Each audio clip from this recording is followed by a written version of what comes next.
બોટાદ જિલ્લામાં સ્થાનિક સ્વરાજ્યની આવનારી ચૂંટણીઓને લઈ અને ભાજપમાં દાવેદારોનો ભારે ઉત્સાહ જોવા મળી રહ્યો છે। સાળંગપુર સ્થિત BAPS મંદિર ખાતે બરવાળા અને રાણપુર તાલુકા માટે સેન્સ પ્રક્રિયા યોજાઈ છે। બોટાદ જિલ્લામાં તાલુકા અને નગરપાલિકાની ચૂંટણીઓને લઈ ભાજપ દ્વારા તૈયારીઓ શરૂ કરી દેવામાં આવી છે। સાળંગપુરના BAPS મંદિર ખાતે બરવાળા અને રાણપુર તાલુકા માટે ભાજપની સેન્સ પ્રક્રિયા હાથ ધરવામાં આવી હતી। આ પ્રક્રિયામાં પ્રદેશ ભાજપના નિરીક્ષકો રાજુ ધ્રુવ, ભીવિશા પટેલ, નરેન્દ્ર પુરોહિત હાજર રહ્યા હતા અને દાવેદારોની સેન્સ લીધી હતી। ચૂંટણી લડવા ઈચ્છુક કાર્યકરો મોટી સંખ્યામાં અહીં પહોંચ્યા હતા। જિલ્લા પંચાયતના પૂર્વ પ્રમુખ, આરોગ્ય સમિતિના પૂર્વ ચેરમેન સહિત અનેક આગેવાનોએ પોતાની દાવેદારી નોંધાવી હતી।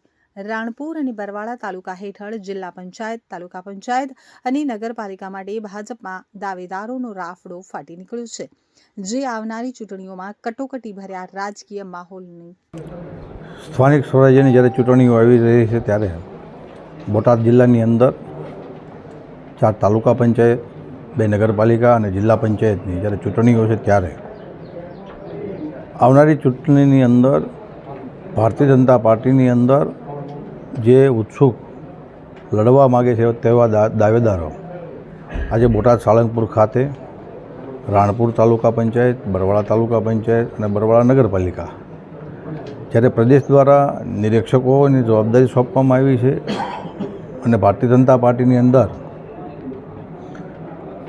જે લડવાના માટેના જે કાર્યકરો જે દાવો કરી રહ્યા છે તેને નિરીક્ષકો સમક્ષ પોતાનો દાવો રજૂ કરી રહ્યા છે।